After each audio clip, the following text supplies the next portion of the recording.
Good evening, Purple family. Welcome to another episode of Shades of Purple, a Prince podcast. I am your host, Ronica Crutchfield. I feel like I don't say that enough, so that's why I want to get back into the habit of saying what my name is. But I kind of feel like people that already are subscribed and listening might know me, but just for the new listeners, that's my name, Ronica Crutchfield. So on tonight's episode, I am going to do my probably long awaited at this point review of the Love Symbol album. So let's just get right into it. So the Love Symbol album is Prince's 14th studio album, and it was released in Europe first on October 5th, 1992, and just a little under a week or so later in the US on October 13th of 1992. So of course it was under Paisley Park Records and Warner Brothers. And let's see, what else can we learn about it? So, of course, I'm reading this off of theprincvault.com. Of course, this is where I've said this before in other episodes, but just to reiterate, I get most of my information about albums and promotion and just pretty much anything dealing with Prince's albums. For the most part, I get from theprincvault.com. So it's coming directly from the people who deal with Prince's estate, who upkeep, are in charge of upkeeping his information and making sure that it's up to date. So I trust theprincvault.com. I hope you guys do too. But I also look at and read articles and things like that I find on the internet. But with that, I'm a little bit picky when it comes to the particular articles that I look at, because everybody has an agenda, and even if they're saying good things about Prince, it's still, you have to be cautious. I found looking online, especially all kind of things, especially like on YouTube. Oh my God. There's so many like crazy things on YouTube about Prince that have just recently popped up. And I'm probably going to do an episode kind of addressing some of the more weirder things that I've seen on YouTube about Prince. There's these creators that don't know nothing about Prince. They just know like surface facts that you can find anywhere. And then they just kind of elaborate. And lately it's been, I don't know, I'm going to get to the review. I'm sorry. I always do this. I always get off on a tangent, but y'all should be used to this by now. It's what I do.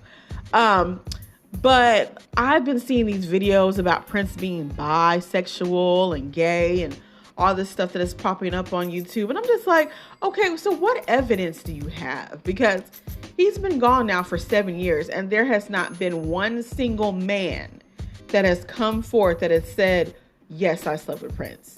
And don't get me started on the whole Boy George thing, that he actually did this when Prince was alive.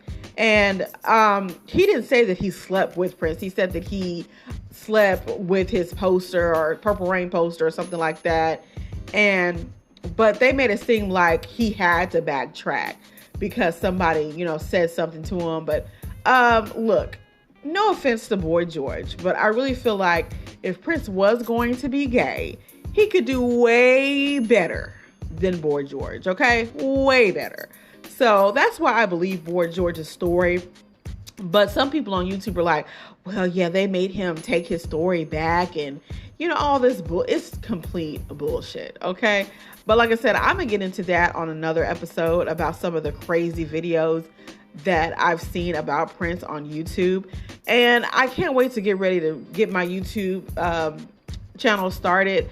It's just been, so much has been going on, you guys. Like, I would have started it maybe earlier this year, but like I said, I work 2 jobs, and it's just been so busy. It's sometimes hard to even find time to do podcast episodes, because I'm usually so tired, from getting off from work, and it's just so much going on. But I do plan on launching it. If I can't do it later on this year, I'm definitely going to do it first of next year, for sure.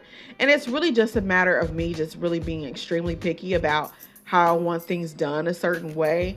Because really, I could have just started it, and just, put some stuff up. But I really don't want to do that. I really want to do it right, and because Prince deserves that. He doesn't deserve somebody just throwing something up and saying, hey, I have a YouTube page, about him.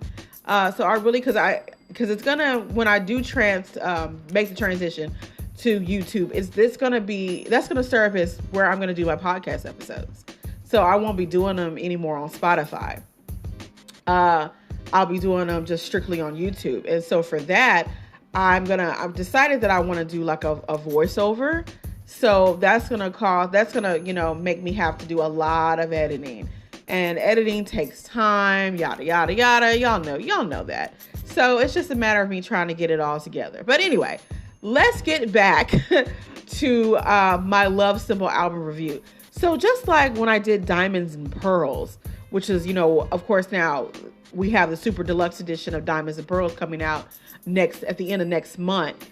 And I said when I did my live talking about the super deluxe edition was that it would be kind of, I don't know how difficult it would be to do a super deluxe edition for Love Symbol, because Diamonds and Pearls and Love Symbol are so, they're very similar albums. They're really true sister albums, if you will.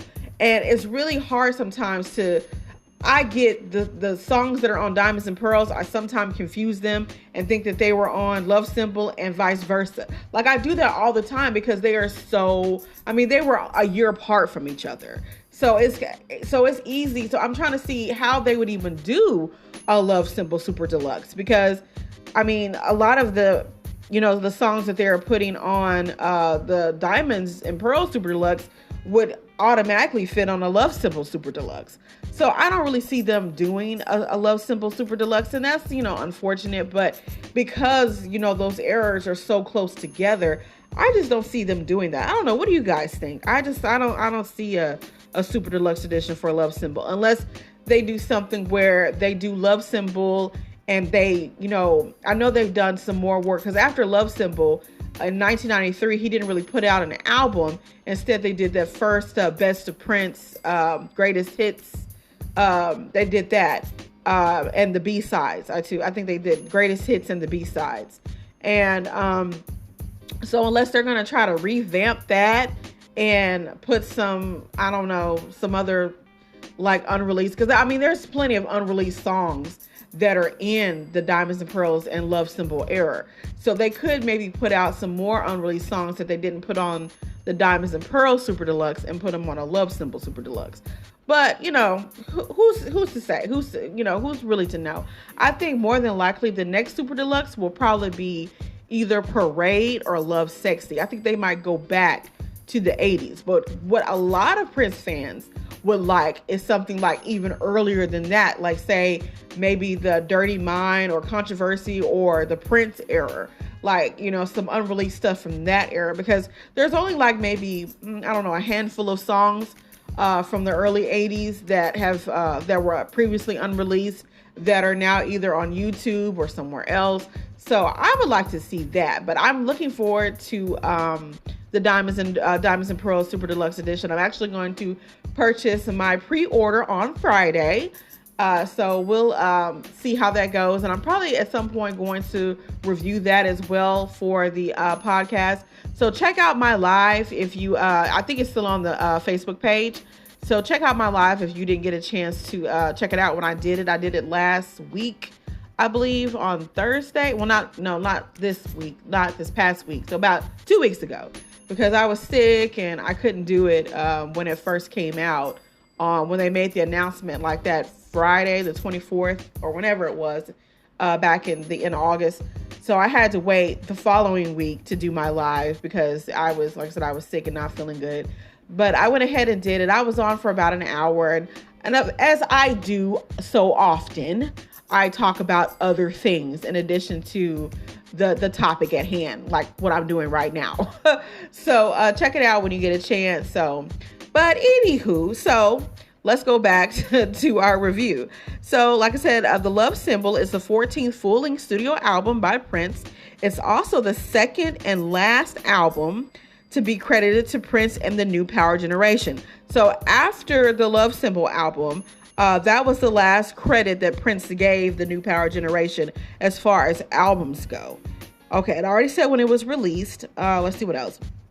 So the album's unpronounceable name often leads to the album being referred to as the Symbol of Love or Love Symbol, which was used as the identifying name on the top seal of the Jewel CD case when it was released on the Peach single, which included My Neighbor's Prince as a B-side. So the Love Symbol would later become Prince's name in 1993, and he would go on to release 6 albums under that name from 1995 to 1999. So of course, Prince would become this unpronounceable symbol, use it as his name, starting on his birthday, June 7th, 1993, when he was 35 years old. And so from that time all the way up until I think May of 2000 is when he reverted back to calling himself by his birth name, Prince. And the reason why he was able to do that at that time in 2000 was because I think all of his publishing deals and everything that he had with Warner Brothers fully expired at that point. And so that's why he was comfortable enough with returning to his birth name, Prince. But between 1993 and 2000, he put out 6 albums as the Love Symbol Man. And so he put out a lot of great albums because like the Gold album, I think, was probably one of the highlights of the Love Symbol era time, as well as Emancipation. So he put out some really, really good albums during this time period that I think kind of gets looked over in some circles in the Prince, in the Purple family, because a lot of people, like, there seems to be a great divide, I think, in some of the Prince fam community. Like, there's some Prince fams that only like the 80s stuff. There's some that only like the 90s stuff. And then there's some that, like his 2000 and, all the way up to 2016 stuff.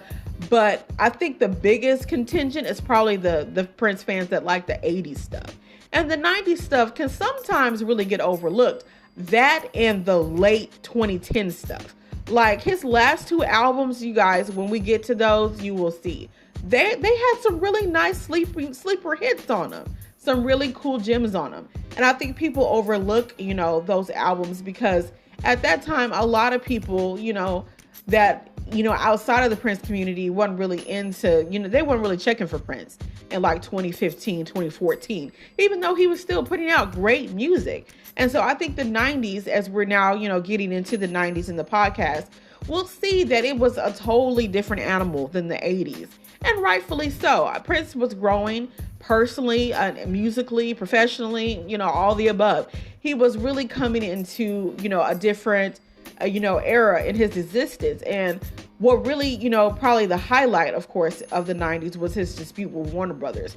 But in between, him going back and forth with Warner Brothers about the ownership of his music, he really did just continue to put out music, and I'm glad that he did that he didn't allow, the fact that he felt like he was becoming a slave, that he just didn't stop, making music. And I guess, being the genius that he was, he couldn't stop, right? He would have to keep going. So there's that. So let's see. So the album's cover photograph was taken from the 7 video, but on initial CD copies of the album, the symbol was embossed in gold into the jewel case itself. A very unusual move at the time for CD packaging. So that's interesting. Like the previous album, Diamonds and Pearls, Love Symbol, for the most part, did not contain any updated tracks from the vault. Only The Flow was a re-recording of the original track recorded in September 1990. The rest of the album's 16 songs were written and recorded between September 1991 and March of 1992 at Paisley Park. Wanna Melt With You, I Wanna Melt With You was the final track recorded for the album in spring 1992. The only exception is Blue Light, which was recorded earlier in May 1991. The released album contains 2 segues between actress Kirstie Alley, rest in peace, as reporter Vanessa Bartholomew, which attempted to create a story for the album. 2 early configurations of the album are known, which contain additional segues to more fully explain the story of the album, which this was about, the whole 3 Chains of Gold, that whole, like, I guess it was an idea for a movie. And I know that it was kind of like a B-rated, well, not even B-rated, but like a CEF rated movie. I haven't even seen 3 Chains of Gold. Have you guys? I've never seen it. But I don't think it's ever been released, has it? Or if it was released, I know it was a limited release, like on VHS or something like that. But anyway, so the segues talked about 3 Chains of Gold, and there were more segues that were supposed to explain the album, but these were removed from the final sequence to include I Wanna Melt With You instead. The album featured the same band as Diamonds and Pearls with a few minor changes. Rosie Gaines had left the band and Mayte was introduced, adding vocals to a few of the tracks. Additionally, DJ Graves adding scratching to some tracks, but he was not considered a member of the band. While 8 songs are essentially solo performances by Prince, the remaining 8 songs feature Michael B. on drums, Sonny T. on bass, Tommy Barbarella on keyboards, Levi Searcy Jr. on rhythm guitar, and the rapping trio of Tony M. performing lead raps, Damon Dixon and Kirk Johnson playing percussion and performing background raps and vocals. Additionally, the 5-piece horn section, known as the Hornheads, consisting of Mike Nelson, Kathy J., Dave Jensen, Brian Gallagher, and Steve Strand, contributed horns to some of the tracks. Now, going on talking about the promotion, the album produced 5 commercially released singles: Sexy MF, My Name is Prince, both of which preceded the album's release, 7, Damn You in the US only, and The Morning Papers, Blue Light, Sweet Baby, and Love to the Nines were also planned as singles in early 1993, and Acetates were, I don't know if I'm saying that right, Acetates were made up for each single, but they were left unreleased, and The Morning Papers was released instead. Prince toured extensively to support the album on the Act 1 tour in North America and the Act 2 tour, both of which largely focused on the album, although a lesser extent on Act 2. Additionally, he regularly played some tracks from the album on the preceding tour, the Diamonds and Pearls tour, which ended shortly before the album's release. The storyline of the album was adapted for the Act 1 tour. It was also the subject of a TV program, Act 1, which was developed into a long-form video. Okay, so it was a long-form video. The 3 Chains of Gold home video released in 1994. And the album was reached number 5 on the U.S. Billboard Top 200 chart and number 8 on the Billboard Top R&B Albums chart, but reached number 1 on the UK Gallup Top 40 Album chart. So it did very well.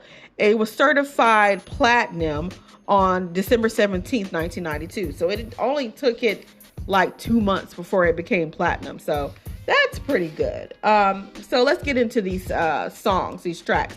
So My Name is Prince, which was one of, I think it was the very first single off of the album. And to me, I think that My Name is Prince is a really good opener because it's a fast-paced song. And it's a song where, you know, he's really aggressive with his lyrics saying, my name is Prince and I am funky. Until I get your daughter, I won't leave this town. You know, in the beginning, God made the sea. And on the 7th day, he made me. Talking about, you know, a play on his birthday, June 7th. You know, and I just thought that was really clever. And I like the line where he said he was trying to arrest y'all. You know, because Prince, for him to be, you know, from the North and born in the North, he has very Southern tendencies about him. You know, and I don't know how much they use the word y'all up north, but y'all to me has always been kind of a Southern kind of twang thing. And I know that he has roots in Louisiana.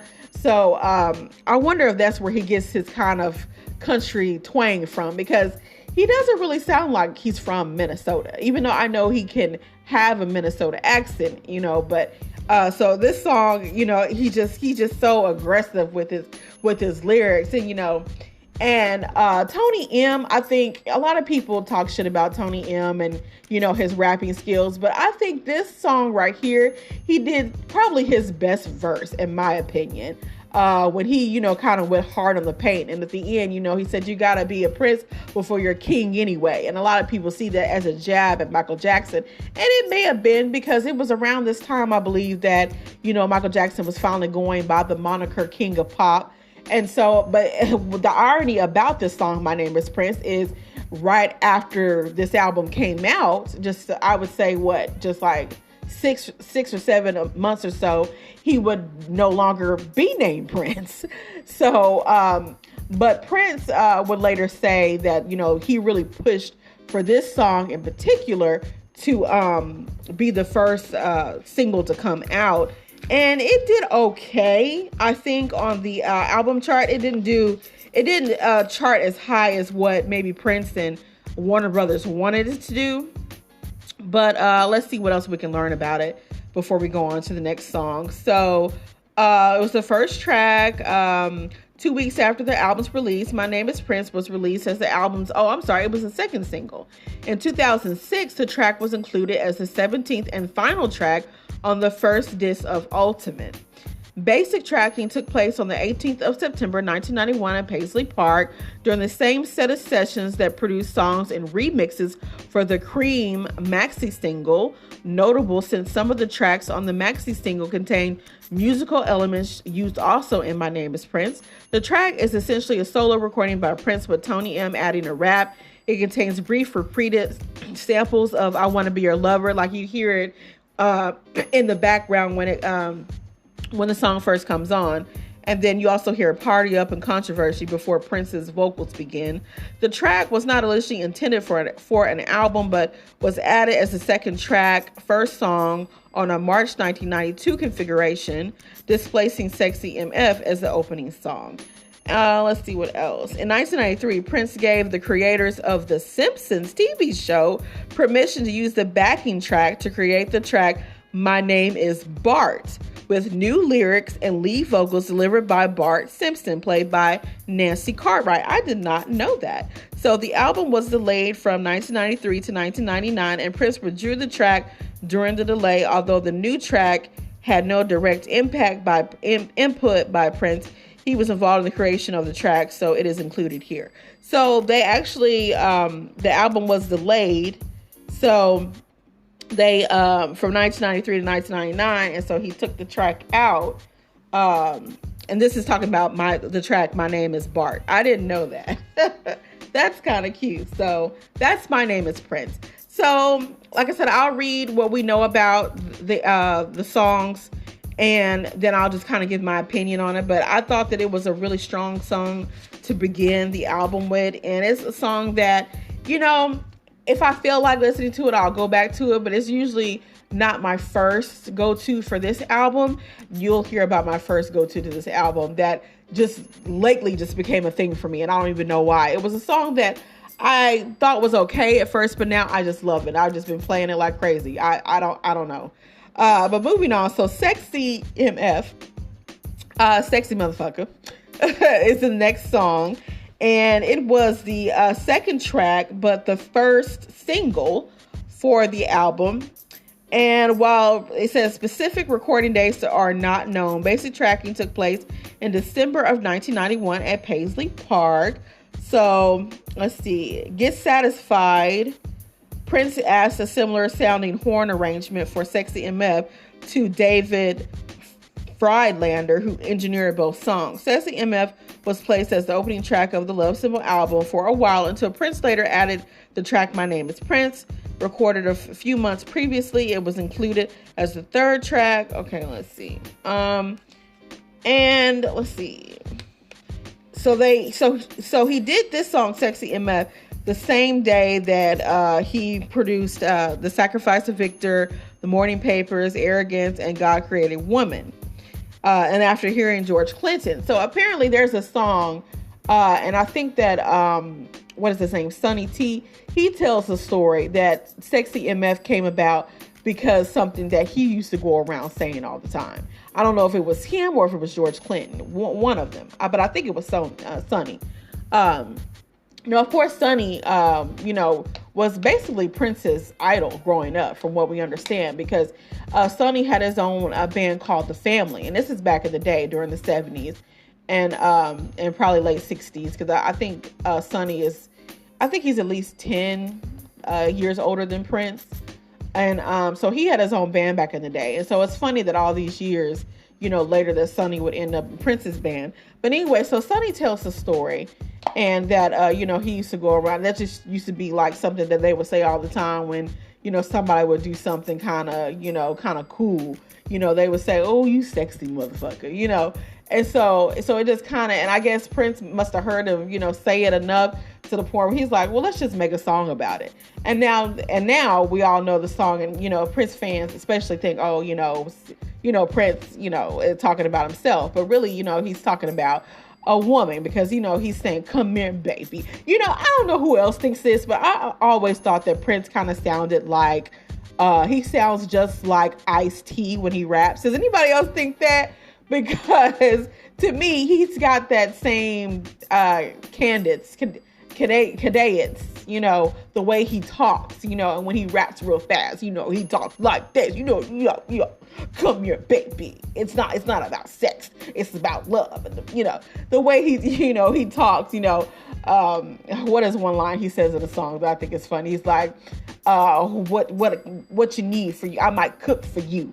Like, knowing damn well you're not finna cook for nobody. You finna get your chef to cook. But you tell me, he said, tell me what you need. I might cook for you. He said might, meaning no, he's not gonna cook for you. So no. And then of course, if y'all remember the video where he had, the yellow car and he was all up on Troy Bayer, who he was dating at the time. But Troy Bayer, that wasn't her body. Apparently that was Crazy Woman, her body. When I say Crazy Woman, y'all know who I'm talking about, Robin Power. So Robin Power had a banging body at the time. And so, and Troy Bayer even, she agreed. She's like, yeah, I think, your body is great. And so the body of the woman that you see in the Sexy MF video is actually Robin Power's body. And they put Troy Bayer's face on it. Like when they're out in the hallway, when he's grabbing her butt, that's her. But when they're in the room and they're kind of like, and she's kind of like, posing and kind of laying on the bed or whatever. So that is Robin Power's body. So a little trivia there for you guys. So sexy motherfucker, I like it, and I like the end where they kind of get all crunk with sexy motherfucker shaking that ass. I mean, and they was shaking it, but not like how they shake it now with the whole twerking thing. Now, had they been twerking back then, look, you couldn't have told them nothing. But back then, they just had, a lot of the women, they didn't really have the padunkadunks. Like, I mean, they did, but they didn't. There wasn't, like it is now with, women getting like fake, butt injections, to get a big old fat butt that, just looks crazy on their frame. Like that wasn't a thing back then. But had it been, that song would have just, all that fake butt shaking. Can you imagine that? That would have been crazy. So anyway, moving on. Let me hurry up. Love to the Nines is the next song. And the one thing that stands out about Love to the Nines is, okay, of course, the music video. And toward the end of the music video, when Tony M is asking Mayte all the questions, and he asked her, what's your name? And she said, Jailbait. To me, and I might be wrong for saying this, but it made me think that Prince, maybe put that little line in there to kind of remind himself that she's off limits because she's jailbait. Because I think at the time, Mayte was probably about 17. She might have been going on 18 at this point. But yeah, she was still, kind of barely legal at this point.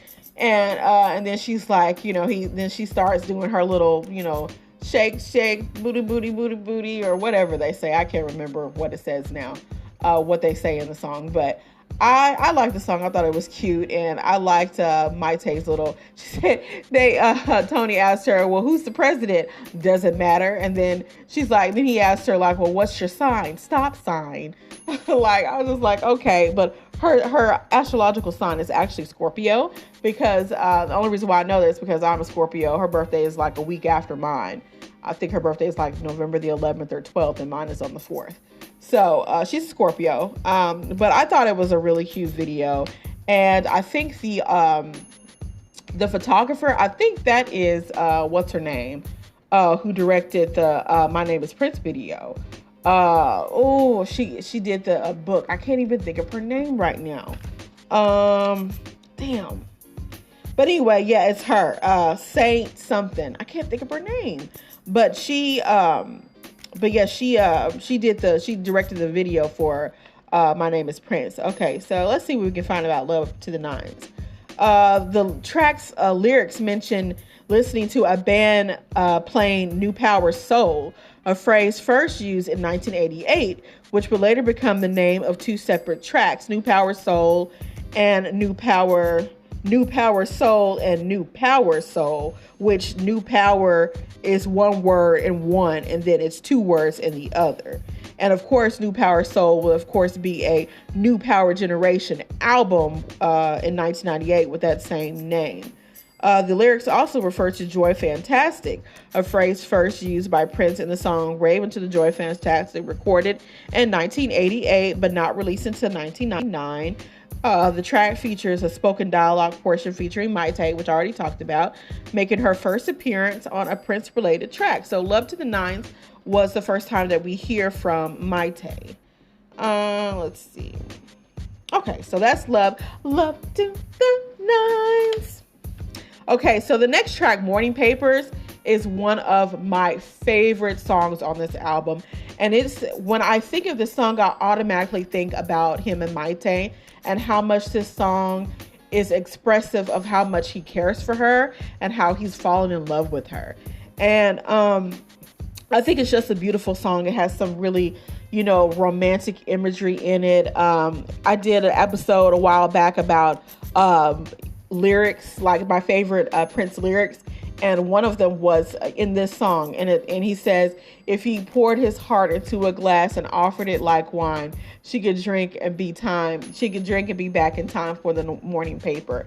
And another thing about this song that kind of stands out to me is the fact that it kind of sounds like a sitcom introduction. Like, think about the sitcoms you used to watch back in the day, like Family Matters or Full House. Like the way it's arranged with the horns and the guitar, it sounds like it's a rare condition this day and age.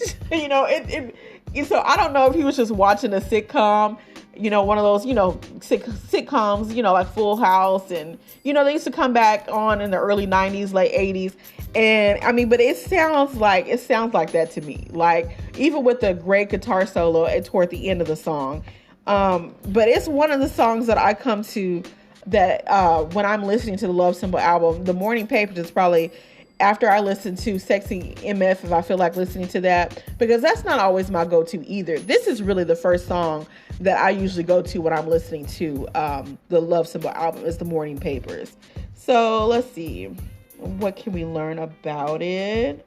Okay, it was also included as the B-side on a planned single of Love to the Nines in spring 1993, shortly before the release of The Morning Papers as a single. So once again, he's, some of these, as we have said before on this podcast, like his B-sides are just as great as his A-sides. And so just imagine that Morning Papers was actually supposed to be a B-side to Love to the Nines. Can you believe that? That's crazy. But The Morning Papers is such a beautiful song, and I just love everything about it. It's, one of my, if not my favorite on this album, one of my favorites for sure. So the next single is The Max, and The Max was another one of those. This one kind of had to grow on me. The thing that I remember most about The Max is, of course, the video where it's showing all this concert footage of Prince getting out of his limo and him grinding up on Mayte on the stage. But another thing I like about this song is Tony saying, "Hey, yo, baby, tell me where the party's at," and what else does he say? Let me stack all them cars in that stack, and I might break your back. And then when he said that part, it's like, I'm like, okay, Tony, you trying to break somebody back out? Okay, Tony. So that's what I remember most about The Max. I just love Tony M's part. Hey, yo, baby. So up next is the first segue that we have with Prince and Vanessa Bartholomew, of course, played by the late Kirstie Alley. And so in this segue, the reporter, Vanessa Bartholomew, is attempting to interview Prince and ask him about his relationship with Mayte, whom she describes as a 16-year-old crown princess of Cairo. So the recording of the Segways took place in early 1992, most likely in Paisley Park. And although Allie's parts were recorded in Record Plant in Los Angeles, various other segues not included on the album were also recorded, which we already talked about. But I think this was a segue where she said, "I'm recording this," and he just hung up on her. So I thought that was funny. So the next song after this first segue is Blue Light. And this is another, I think, kind of experimental sound by Prince with kind of the reggae, kind of Caribbean vibe to it. And I really like it. And I like the video that he did with Maite. And it's another, like I said, it's another song where he's talking about, how he's crushing on Maite, I think. And I like the line where he says, "I'm going to wake up naked with nothing but a smile on." Because I could actually see Prince doing that. Could y'all? So yeah, Blue Light is another it's a kind of a, like I said, Caribbean kind of jazzy track, and I like listening to it. I think it's a vibe for sure. So that's Blue Light. The next one, I Want to Melt With You. I'm gonna be honest, I'm not too crazy about this song. It sounds kind of techno, and I'm not really into techno too much because I didn't even like the song Loose that's on the Come album. It's okay, but it's just, to me, I hate to say it, but Prince, to me, he'll have these songs that are kind of like filler songs, and he's not the only artist that does that. But I kind of think I Want to Melt With You is a filler song. So yeah, that's that. That's just my opinion on it. Sweet Baby, I think, was really nice, which is the next track on the album. The song's title was inspired by Kirstie Alley. So Kirstie Alley's character, Rebecca Howell on Cheers, repeatedly called her boyfriend, Robert Colcord, Sweet Baby. And so at some point, when he and Alley met, who subsequently played, Vanessa Bartholomew, the storyline in which the characters Rebecca and Robin break up, ending with episode on the 20th of September 1991, basic tracking on the song itself took place 11 days later on October 1st, 1991. So it was on this date, September 20th, 1991, that those two characters in Cheers broke up. And I did watch Cheers a little bit back in the day, and I liked it, and I liked Kirstie Alley in it. She was such a good actress, and I liked her also in the Look Who's Talking movies as well. So Sweet Baby was, I liked it. It's a sweet song. I don't know what else to say about it. And I remember Maite in the video with her kind of, walking along the tracks, and, it's cool. It's cool. But like I said, it's not really my go-to song for this album. Neither is the Continental, which is the next track. I don't know. I think between I Want to Melt With You, Sweet Baby, and the Continental, I kind of think these are kind of what I would call fuller songs, or filler songs, not fuller, filler songs, because I don't know. I just generally, if I don't skip over them when they're playing, I'm not really paying too much attention to them, if that makes sense. So I'm not going to have much to say about the Continental, but let's see what we can say. In 1998, there was a remix that Kirk Johnson made of the second portion of the track, renamed Tell Me How You Want to Be Done. Now, I do like that song. So, okay, all right. I was wondering where that came from. So now I do like that. Kirk Johnson's remix, Tell You How You Want to Be. Tell you how you want to be. Yeah, I like that. So I didn't know that came from Continental, but I guess I should have known because the instrumentation sounds very similar. But anywho, so up next is probably my next favorite song on the album, Damn You. I love this song, but I'll be honest, when I first heard it, it didn't really stand out to me until I really started listening to it more and really noticing how Prince's vocal performance was just outstanding. When he did the second, when he did that whole, I can't do it obviously, but he did it masterfully. I mean, and then the video was also nice as well, with him in his black and white suit, and he just with his Typhoon on point. And I just love this song. This is another song that I always come back to when I'm listening to the Love Symbol album, because it's such a beautiful song. And I like how he has some of the most beautiful ballads of any artist.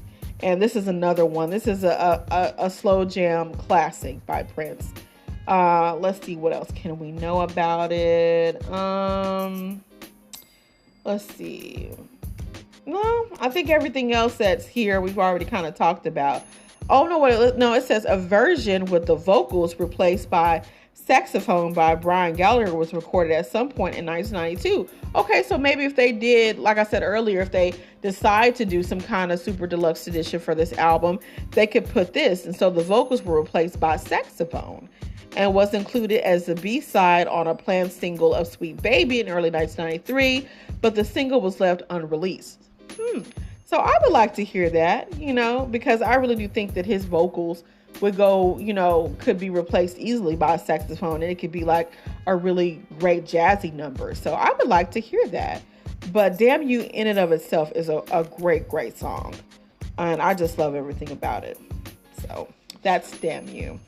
Arrogance, like now we're getting, like I said, once again into more songs that I think were more just kind of fuller songs that I just really couldn't get into them.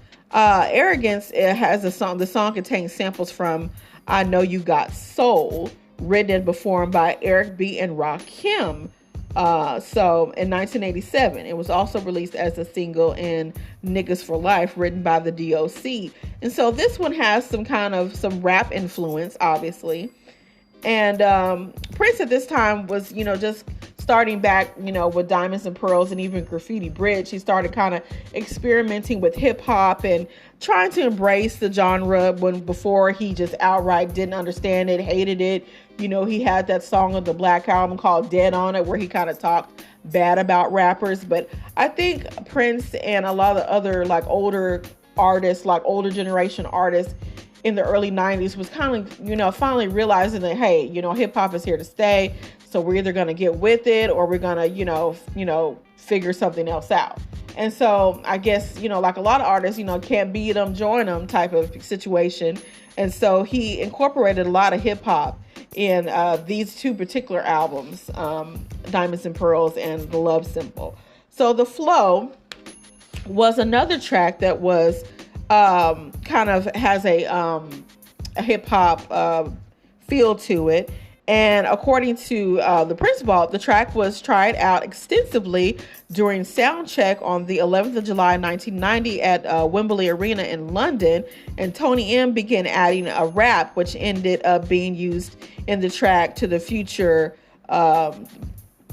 during later dates on the Nude tour. Oh, used to the track The Future. Okay, so The Future from the Batman album. Okay, so let's see. So this came out from a sound check. And like I said, it's another where it's like the original version, prominent vocals by Rosie Gaines. She was credited with Prince and Tony M as one of the authors of the song. And the track was re-recorded without Rosie Gaines in early 1992 at Paisley Park. The Continental, Damn You, Born to Breed, With This Tear, he gave that song to Celine Dion. Qualified and a revamped version of Sex. It was included as a 17 track. Okay. So the 1990 version of The Flow contains a chant of Ain't No Stopping Now by Rosie Gaines, sampled from an early mix of Daddy Pop, which was recorded earlier in June 1990. So The Flow and Daddy Pop are kind of like, I guess, sister songs, you can say. Let's see. Okay. So, and the next, And God Created Woman. Now, I guess this is a song that I guess still has to kind of grow on me, but my husband really likes it. And the song's lyrics refer heavily to the biblical account of God's creation of Eve, which is in Genesis chapter 2, verses 21 through 23. And let's see what else. And of course, we know how, Prince loved women, of course. And when God created women, I mean, that was it. I mean, now this might sound kind of, whatever, but I always say that God created women because he looked at men and was like, oh, I can do better than that. It's a joke, men. It's a joke. We love you guys. We love you. But I'm just saying. Anyway, so moving on to 3 Chains of Gold. This is another track that's just kind of like, it's okay. Let's see what else can we know. Um, Not much to say to that. I have to go back and kind of listen to that one. Maybe that one will eventually grow on me. So the second segue comes after that, where he's talking about with Vanessa Bartholomew, and how he's saying that, he kind of flirts with her a little bit, and it's just kind of awkward, I think, a little bit, if I'm being honest. I think I skipped over. I know. Okay, so 3 Chains of Gold. I think 7 is before the segue. So I forgot. I must have didn't print it out. But anyway, so I wanted to tell y'all. Okay, so 7 is the song that I've just been playing out like crazy, listening to this song in my car. And 7 was always, it's a cool song. But for some reason, I don't know why, but I just been playing 7 out like it's just the greatest song ever. And I told my husband the other day, and he was just like, why? But I don't know, because 7 was the single that Warner Brothers wanted Prince to put out. And I do believe that it was the highest charting single on this album. And so that kind of showed that, they were right, at the time, because I think that 7 did make the top 10. And it's a really good song. But according to some YouTube channels, the 7 that Prince is talking about is the 7 record companies that were out at the time. I can't even name, not even 3 or 4 of them, but I'd have to go back. But there's this, I don't know if y'all follow this guy on YouTube called Sinnick, SINNICK 22. He is the guy, and I think it's a guy, it might be a girl, but he does the series Once Upon a Time in Minneapolis. And so on one of the later episodes, where he's talking about, the Love Symbol and the whole dispute with Warner Brothers, he mentions that the song 7 is actually talking about all 7 and We'll Watch Them Fall, talking about the record companies. Because Prince was one of the earlier artists, one of the first artists who thought that, record companies were, eventually going to just be obsolete, at some point. And so, that's just, his thinking. And he was kind of right. Now everything is about streaming and, this and that. So, so he took that concept and pretty much made it into a song. And 7, to me, it's just like, it's a different type of song. It's got the Middle Eastern vibe with the, the little, I don't know what you call them, like the little chimes or whatever. And I like the video. I thought the video was different too, but I like the lyrics when he says no one in the whole universe will ever compare. Now, of course, we think about, as fans, we think about Prince as being no one in the whole universe will ever compare. And to be honest, nobody can. So I don't know if that's what he was talking about. I don't know if he was talking about himself in that context. I'd have to look into that. But that's one of the lyrics that stands out to me. And, when he says, I am yours and you are mine, and together we'll, span through all space and time. It's a beautiful, beautiful song. It really is. And then I like how he's counting the song. 1, 2, 3 in the background. His background vocals, you hear him. 1, 2, 3, 4, 5, 6, 7. All 7. So it's really, like I said, it's really kind of stood out as one of my favorite songs on the album. And I guess another thing, when I went to a Prince tribute here in my hometown back on the 21st of April, me and my husband went to this Prince tribute, and the band was just awesome. And they opened with the song 7. And I was just like, they did such a bang up job, you guys. We stayed out till about 1 o'clock in the morning, and me and my husband are old. Like, we have no business staying out that late. We slept so good. But anyway, so moving on. So I talked about the segue. I talked about 3 Chains of Gold. And I think the last track is The Sacrifice of Victor. And the only thing about The Sacrifice of Victor that stands out to me, of course, is he's talking about, how he was born, on a bloodstained table with, the umbilical cord basically wrapped around his neck. And so he may have had some, issues coming out, of his mother, of the birth canal. And that's really the only thing that I think stands out. He kind of talks about, and I think he talks about, because he calls himself Victor. to Vanessa Bartholomew, which I thought was okay. So now you're Victor. So he kind of took on like, another, personality like Camille or Jamie Starr. But I don't think Victor went too far. I think past 3 Chainz of Gold, we didn't hear too much else about Victor. But let's see, what does Victor stands for? So since the album began with "My name is Prince" and ended with Prince stating "My name will be Victor," many media outlets reported that love symbol could be referred to as Victor. Some fans even going so far as to show how the symbol could be broken to form the letters Victor. But I don't know if that's what Prince was necessarily doing. But I mean, who knows? Because this song is semi-autobiographical with lyrics that cause some confusion about, Prince changing his name 8 months later, and let's see. The love symbol commented regularly on the Act 2 tour, which began shortly after the name change, following the main set consisting of Prince songs. So on the Act tour, after he changed his name to the love symbol, he would play quote unquote, Prince songs, and then he would play other songs, the symbol songs. And he would say, "My name ain't Prince, and it damn well ain't Victor." So he kind of dispelled that rumor that you could start calling him Victor instead of, this unpronounceable symbol. So who knows? But strangely, it says, the principal says, the home video release, "The Sacrifice of Victor," does not contain a performance of the song, although it opens with the love symbol commenting on the name as above. So the video for "The Sacrifice of Victor" talks about the fact that his name ain't Victor. So I don't know. I guess it's kind of a little confusing if you look at it that way. But he kind of talks about, how he was born and the fact that, he had epilepsy. He kind of refers to that as well.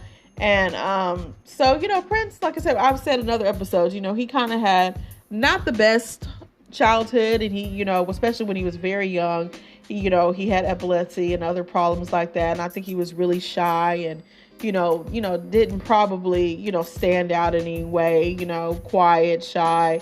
But then there was another side of him, according to his sister, he could be, kind of mean, and he liked to fight, and, so, Prince, being the Gemini that he was, he had many, many sides to him. So I'm going to end the review as it was, on that note. And I have another episode coming out later this week. I put up a poll, if you haven't seen it on the Facebook page, I'm asking for people to name their favorite Prince political song, because that's going to be my next top 10 episode. So be out on the lookout for that. I'm going to try to have that out by either Thursday or Friday.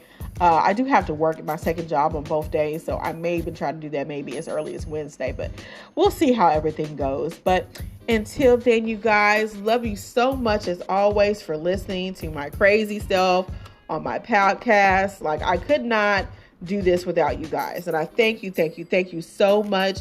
And until you guys hear from me again, peace and be wild, and may you live to see the dawn. Bye.